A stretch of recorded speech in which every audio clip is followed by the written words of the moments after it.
little birds, lions, horses and oxen. These artworks by Maria Prymachenko were admired by Picasso and Chagall, but some of them may now be lost forever due to Russian shelling, which destroyed a museum containing her art in Ivankiv, Kiev Oblast.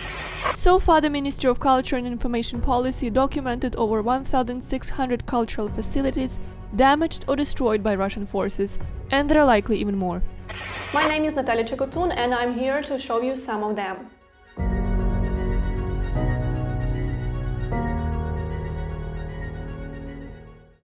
Bright colors and simple motifs like geese and doves or peacocks and other animals. These are paintings by two self-taught Ukrainian artists, Maria Prymachenko and Polina Raiko, who represent the naive art movement. Maria Prymachenko, who lived all her life in a village in Kiev Oblast, had her works displayed in Paris, Warsaw, Sofia, Montreal and Prague. And her paintings were even praised by Pablo Picasso, who reportedly said he bows down before the artistic miracle of the brilliant Ukrainian. In late February 2022, when Moscow started its full-scale invasion of Ukraine, Russian soldiers burned down the museum in the town of Ivankiv, Kiev Oblast, which hosted Maria Prymachenko's paintings. The collection of her artworks was believed to be destroyed, but locals managed to rescue 14 paintings from the fire. As for Polina Raiko, she started painting at the age of 69, but not on canvases or paper. Instead, she painted her entire house, fences, gates and garage doors. Raiko only painted for 6 years, and after her death in 2004, her house in the town of Alla Horska, Kherson Oblast, was bought by art admirers from Canada and later turned into a venue for festivals and other cultural events. Kherson artist Vyacheslav Mashnitsky even created the Polina Raiko charitable fund to preserve her legacy, but as Russian soldiers occupied most of Kherson Oblast, including the town of Alla Horska, things took a dark turn. Mashnitsky himself has been missing since last year. While his fate remains unknown, his fellow artists fear he was kidnapped by the occupational authorities. And Polina Raiko's house was left completely underwater after Russian forces blew up the Kakhovka Dam, resulting in massive flooding in the south of Ukraine. Some of its walls were completely destroyed. Among other artworks that fell victim to Russian aggression were two large mosaic panels in Mariupol created by Alla Horska, a monument artist and a dissident from the 1960s. In 1970, she was brutally murdered by the KGB for her human rights activities, and some 50 years later, Russian attacks in Mariupol destroyed her artworks, along with many other mosaics in the city. Russia also damaged a building connected to another group of artists killed by the Soviet regime, the Executed Renaissance. This building, called Slovo or Words, once served as a residence for many of them. In the 1930s, these Ukrainian writers, poets, actors, sculptors and translators were systematically targeted, arrested and murdered by the Stalin regime.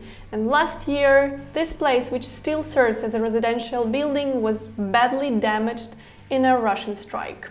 While we spoke about destroyed cultural sites of the 20th century, there are some lost masterpieces which date back much earlier, and ironically, some of them are connected to something that Russia claims to be protecting: Orthodox Christianity.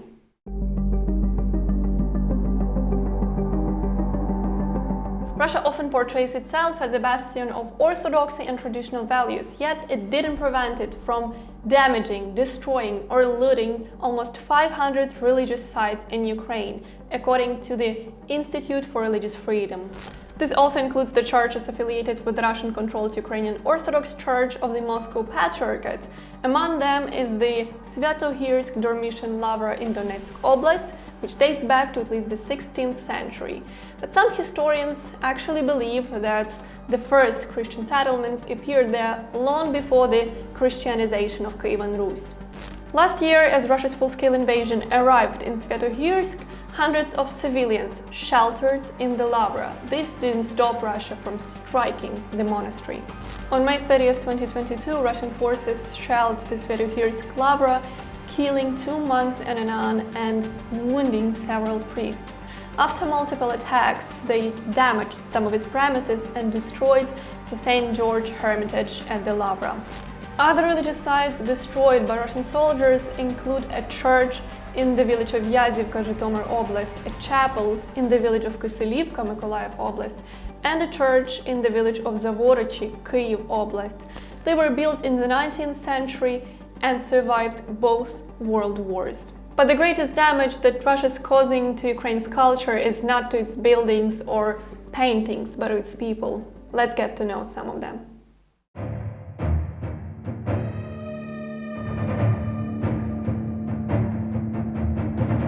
This is Yuriy Kerpatenko, the lead conductor of the Kherson Chamber Orchestra.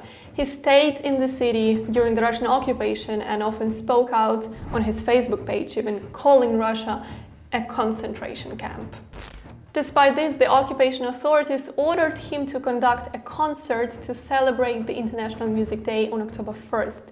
Kerpatenko refused and he was shot in his home in Kherson.